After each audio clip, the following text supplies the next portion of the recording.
There is a silence at 4 in the morning that most people never hear. It is not the quiet of a sleeping house. It is something older than that. The silence of a world that has not started yet. A world that, for one brief hour, belongs entirely to you. I slept through it for most of my life. And then one day, I stopped.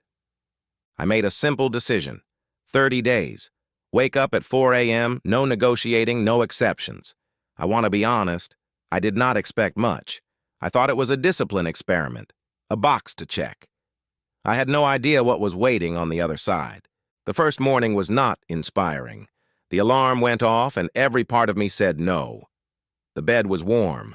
The room was dark. My brain started bargaining immediately.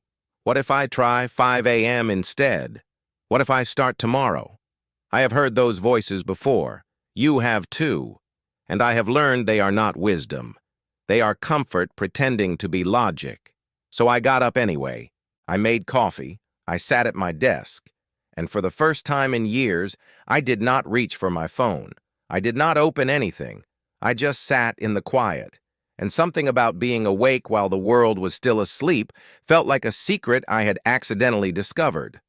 Like a door that had always been there. And I had finally walked through it. By day 5, I started writing. Not for a project, not for anyone else.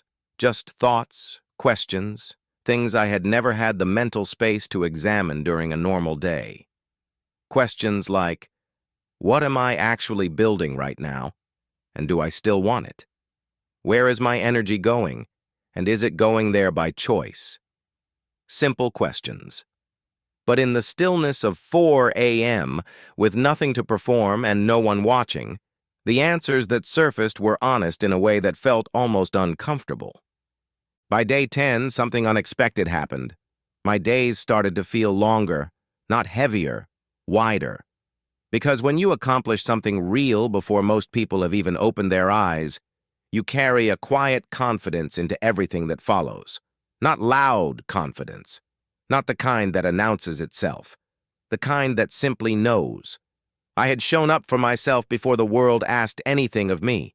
That feeling compounded every single morning. By day 15, I stopped dreading the alarm. That surprised me more than anything else. My body had adjusted, yes. But more than that, my mind had started to look forward to that hour. It had become mine. Protected. Non-negotiable. I was waking up a few minutes before the alarm went off, and each time it happened, it felt less like discipline and more like desire.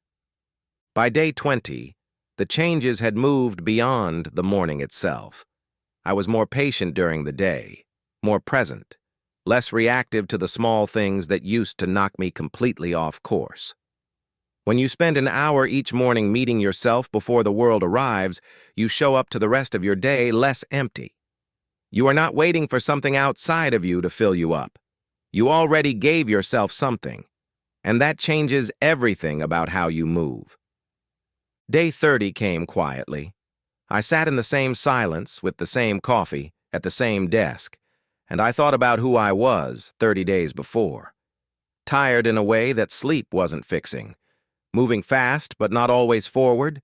Giving my best hours to everything and everyone except myself. And I thought about who I was becoming. Not because my circumstances had changed dramatically, but because I had claimed 1 hour, one single hour that was unconditionally mine. Here is what I want you to understand. The 4 a.m. wake-up is not the point. I am not telling you that the answer lives in a specific time on a clock. The point is the choice. The choice to protect time for yourself before the world comes to collect it. The choice to stop letting your best hours be whatever is left over after everyone else has taken what they need. Your hour might be 5 a.m. It might be 6. It might be late at night when the house is finally quiet. The time is not what matters. What matters is that somewhere in your day, there is a space that belongs completely to you, where you are not reacting, not scrolling, not performing, but simply becoming. Growth does not happen in the noise. It never did. It happens in the quiet moments you are brave enough to protect. The world will always need something from you. The question is, what do you need from yourself? Start there.